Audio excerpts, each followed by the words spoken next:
Dear वालों, मैं हूं मोहम्मद असलम। आप देख रहे हैं हिस्ट्री जोन। सो टुडे हम टॉपिक स्टार्ट करेंगे।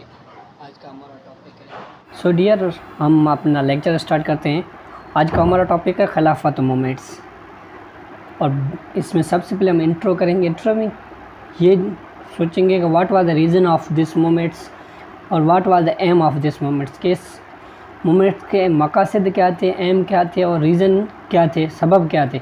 लीडर ऑफ मूवमेंट्स के लीडरशिप कौन थी, ऑब्जेक्ट ऑफ मूवमेंट्स, मकासद क्या थे, क्या लेना चाहते थे, क्या करना चाहते थे इस मूवमेंट्स के जो ऑर्गेनाइज़र थे वो, एंडेड ऑफ मूवमेंट्स कि इस मूवमेंट्स का कैसे ज़वाल पजीर हुआ और कैसे ख़त्म हो गई। Then backgrounds, the world war first was broke out in 1940। UK, USA, France, Russia and Italy went to alliance power. Keep in mind कि इस वर्ल्ड में क्या होता है, दो पावर्स होते हैं, सेंट्रल पावर होता है और अलायंस पावर होता है। जो सेंट्रल पावर होता है वो होता है जर्मन एम्पायर होता है, Austria and Hungary and Ottoman empires. And also keep in mind के जो इस वर्ल्ड वार को ये भी कहा जाता है कि ब्रोकन ऑफ एम्पायर्स का ब्रोक टूटना है। इस वर्ल्ड में क्या, इस वार में क्या होता है कि दो एम्पायर्स जो बड़ी उस टाइम के एम्पायर्स थी, जो बादशाह थी, जो सुल्तानत थी, वो टूट जाती है। जर्मन एम्पायर्स और ऑटोमन एम्पायर्स, खिलाफत उस्मानिया। और देन जो सेंट्रल पावर था, अलायंस पावर था, उसमें था यूके था, यूनाइटेड किंगडम था, यूएसए था, फ्रांस था, रशिया था एंड इटली था।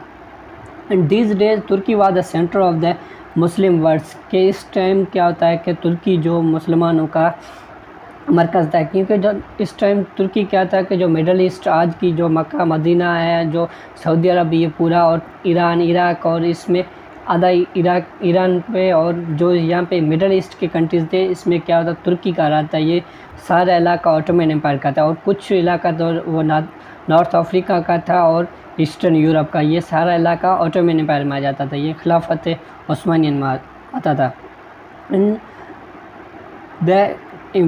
द खलीफा of the Ottoman empires as a खलीफा ऑफ द मुस्लिम नेशन, जो खलीफा था, जो सुल्तान था। आज का हम जैसे वज़ीर आज़म, सदर वगैरह, उस टाइम क्या था कि जो एम्पायर थी उसको सबसे जो बड़ा ओहदा था वो था खलीफा, यानी सुल्तान। और खलीफा हुज़ूर सल्लल्लाहु अलैहि वसल्लम के बाद खुलफा राशिदीन का जो खलीफा का दौर था, इसी लक़ब से, इसी टाइटल से मुसलमान अपने आपको सुल्तान जो होता था उसे वो आपको खलीफा कहते थे। And also last of the Muslims, बिलखुसूस जो बड़े सगीर के मुसलमान थे, उन्हों के लिए जो ये ऑटोमन एम्पायर थी, खिलाफत उस्मानिया थी, ये आखिरी उम्मीद थी। क्योंकि मुग़ल एम्पायर का ज़वाल, मुग़ल एम्पायर ख़त्म होने के बाद एक ही ये एम्पायर थी मुसलमानों की, एक ही सुल्तानत थी मुसलमानों की इस दुनिया में। एंड डिफीटेड ऑफ तुर्की was the centre of the world, Muslim world seriously endangered. अगर यकीनन तुर्की को शिकस्त होती तो मुसलमानों का जो सेंटर था, मुसलमानों के जो पाक शहर थे, वो भी ख़तरे में आ जाते थे। अगर हो सकता है कि वहाँ पे जो अलायंस फोर्स है जो वहाँ पे हमला भी कर सकती है। हजाज मुक़द्दस and sacred city of the Muslims are endangered, gone on the hands of Muslim. और यही ख़तरा था, यही वसवस थे, यही वहम थे, यही एक ख़्याल था मुसलमान, जो सब कॉन्टिनेंट के मुसलमान थे, बड़े सगीर के, कि खुदा न खास अगर शिकस्त हो जाती है तुर्की को, ऑटोमन एम्पायर को शिकस्त हो जाती है, तो कई अलायंस फोर्स मक्का और मदीना पे हमला न कर दें। और इसी मद्देनज़र रखते हुए हजाज मुक़द्दस and secret city of the Muslim and danger could be gone in the hand of Christian. And keeping all the upper hands, the Muslim of India made a big platform of the secret city of Muslims। और इसी ख्यालात को, इसी अंदेशे को मद्देनज़र रखते हुए मुसलमान जो थे, सब कॉन्टिनेंट के बड़े सगीर के मुसलमान थे, उन्होंने एक प्लेटफॉर्म सजाया, एक ऑर्गेनाइज़ किया, एक तंजीम बनाई कि वो तंजीम जो मुसलमानों के पाक शहर है, जो उसकी हिफाजत करे। और जो लीडरशिप थे, जो लीडर थे इस मूवमेंट के, वो मौलाना मोहम्मद अली जौहर थे, जौहर ब्रदर्स, शौकत अली जौहर और हकीम अजमल ख़ान, अब्दुल कलाम आज़ाद, सर आगा ख़ान, ये मुसलमान लीडर थे जिन्होंने ऑर्गेनाइज़ किया। और बाद में क्या होता है कि जो हिंदूज़ थे, गांधी और मोतीलाल नेहरू, जो कि कांग्रेस को लीड कर रहे थे, ये ज्वाइन करते, क्योंकि इनका ये अपना इंटरेस्ट था, इनका अपना मकसद था कि इन्होंने नॉन कोऑपरेशन मूवमेंट्स اسٹارٹ کی اگینسٹ دا گورنمنٹس. دین کیا تھا آبجیکٹ آف مومنٹس.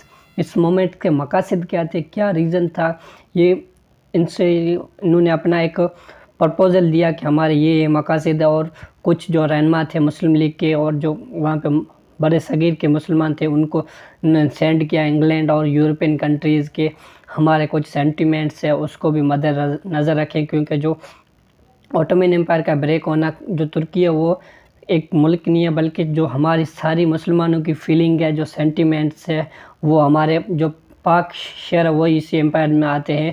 اس لیے ایک چارٹرڈ بنایا, ایک پرپوزل بنایا, اور اس میں سب سے پہلے انہوں نے جو ڈیمانڈس تھی وہ تھی to keep the institute of خلافت carry out the business of governments, کے جو خلافت کا ادارہ ہے اسے گورنمنٹ کے لین دین سے الگ رکھیں, گورنمنٹ کے بزنس سے الگ رکھیں, کیونکہ یہ خلافت کا جو انسٹیٹیوٹ ہے ادارہ ہے یہ مسلمانوں کے پوری مسلم ہے اس کے لیے ہے, صرف یہ ترکی اور اوٹومن امپائر کے لیے نہیں.